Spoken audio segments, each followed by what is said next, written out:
Good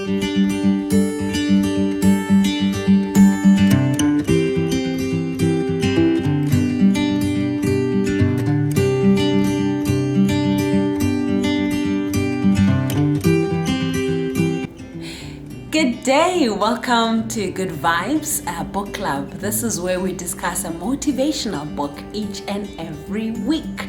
I'm Ngesi, and it is a pleasure for me to also share some of the truths that I'm discovering from these absolutely amazing motivational books from some of the many authors that we love and appreciate, okay, from around the world, okay? This week's book is one of my many personal favorites, okay? Girl, Wash Your Face by Rachel Hollis.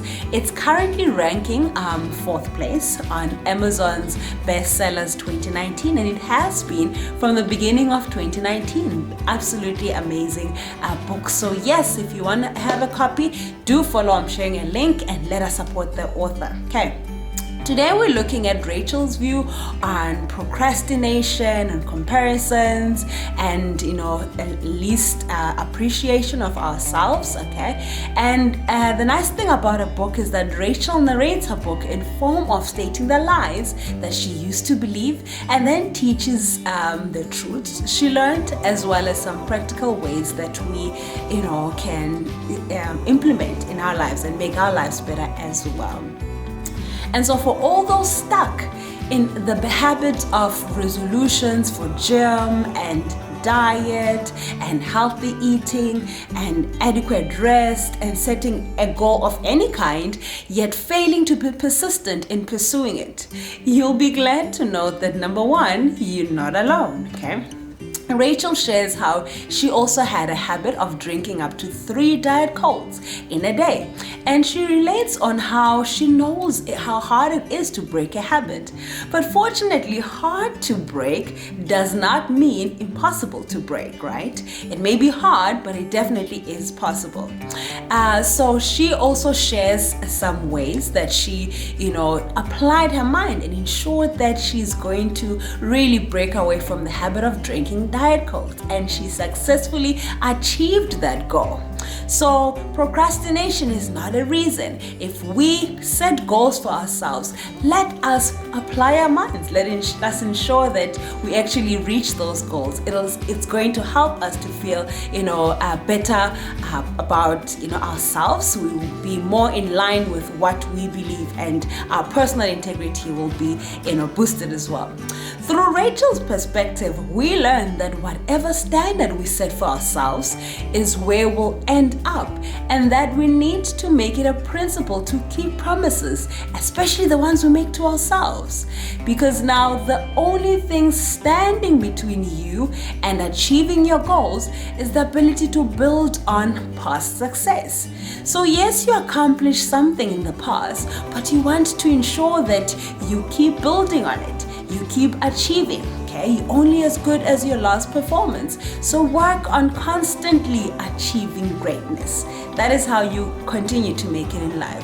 The more you keep promises that you make to yourself, the more you build on your personal success.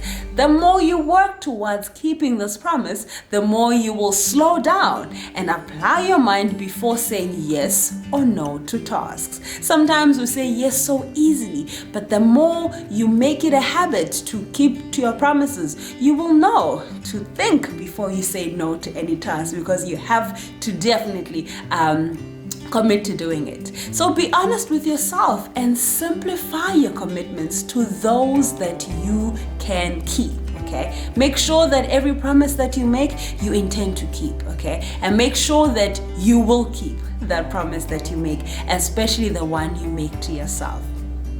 Now on comparisons, comparing yourself with your neighbors, your peers, your colleagues, your siblings, or anything or anyone else other than yourself is a no-go zone. Okay?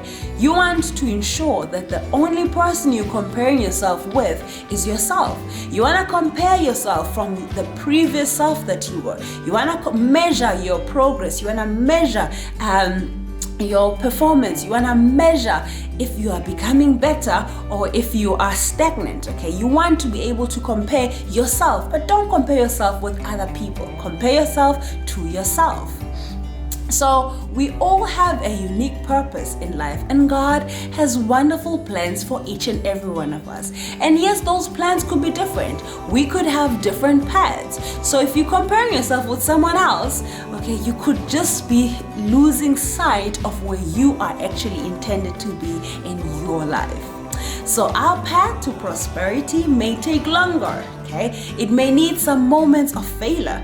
It may need some experience with bankruptcy, and may make you feel like you are stagnant, okay? And that everyone else around you is making it in life.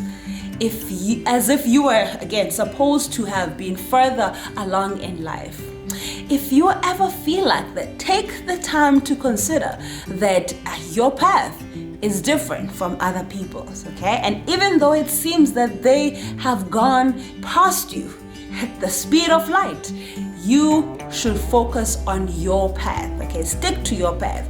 Again, remember, if your path was intended for you to receive a steak and someone else's path was intended for them to receive a soft egg, the waiting period is going to be different. The result, okay? If you want the best result, take the time adequate to receive, the best results that you want for the kind of end result that you want. So don't overwhelm yourself with such demeaning thoughts, okay? Thinking that you haven't made it in life, you're such a failure in life. Instead, apply yourself most effectively where you are now and realize that your current experience is not wasted. The lessons you acquire in life now may be the very ones preparing you for the best future life ahead for you, okay? So the delay in the results you want may be in preparation for better and even best results. So trust God's timing, trust His providence, remain principled. Okay, you don't have to make compromises in your life. You don't have to settle for second best. Remain principled. Wait it out if you need to, but remain principled to only waiting till you receive what is best suited for you. While you wait for your breakthrough, learn to count your blessings. There's so many blessings around you. Your life, okay, your health, your friends, your family. Those are part of blessings that you receive. Count them, okay? Be aware of them, appreciate them, and make note of all you have already accomplished and achieved. And don't be so hard on yourself for what you haven't yet achieved. Remember, it may take a bit of some time. Don't compare yourself with someone else, but you will get there if you are consistently working on achieving what you meant to achieve. Okay? So if you are now going to be sidetracked, if you are going to now lose focus, if you are now going to lose courage and give up just because you did not reach where you wanted to soon enough, it may just deter you from your final goal altogether. So be persistent, be consistent, put your energy, apply yourself, you will get there.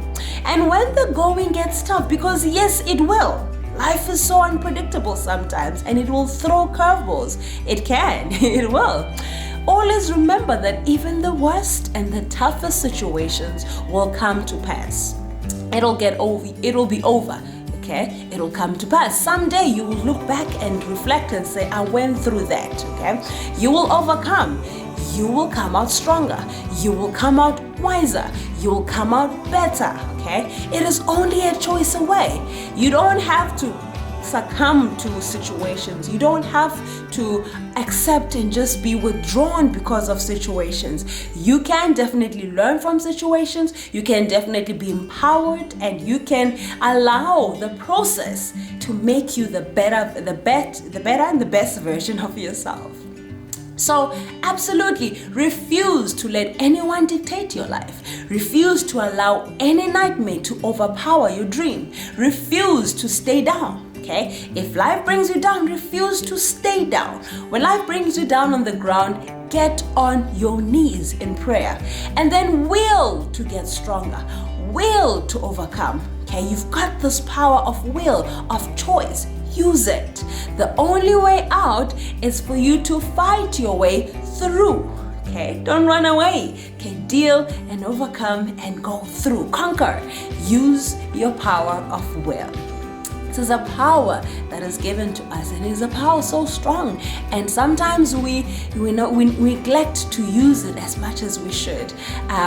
So let us always be cognizant of the fact that it's there for us to use, and it is a power that we all definitely have. It is a power we all definitely have, a power we definitely should use to the best of our advantage each and every time. So lastly, when dealing with a traumatic incident, Rachel recommends the habit of setting a 5-minute timer where you will force yourself to relive the incident that traumatized you. Such a timer needs to be set every day so your mind can believe that the incident will be revisited in your mind at a later stage. Then train yourself to strictly relive such a moment at the allocated time every day. This will free your mind from reliving traumatic incidents in moments where you'd rather be productive. Rachel used this to overcome the trauma of losing her brother. So again, if life brings a situation which is now beyond your control, which has traumatized you, here's a way that's recommended. Try it. Allow yourself to relive the moment, but now set a time period, 5 minutes each and every day for as long as you need to, and relive it strictly in that time period, so that after that time period you can actually allow your mind, train your mind to be free and be productive and continue as it used to. Okay, so do that. Okay, help yourself to help your mind to grasp that life now needs to also continue, and the traumatic incident you will get back to, you will deal with it at a specific time until you are stronger again, because it will come to pass. So take better control of your mind. Keep promises that you make to yourself. Live your life fully and never compare yourself with anyone else. And yes, this is a section this is a section where we've learned a lot from Rachel's views. I'd like to also hear what you gathered from this section. Do share your views on the comment section below. I'd like to hear how this book and this section has been of benefit to you. Has it been of benefit to you? Thank you so much, and we'll definitely be meeting in the next video. Take care.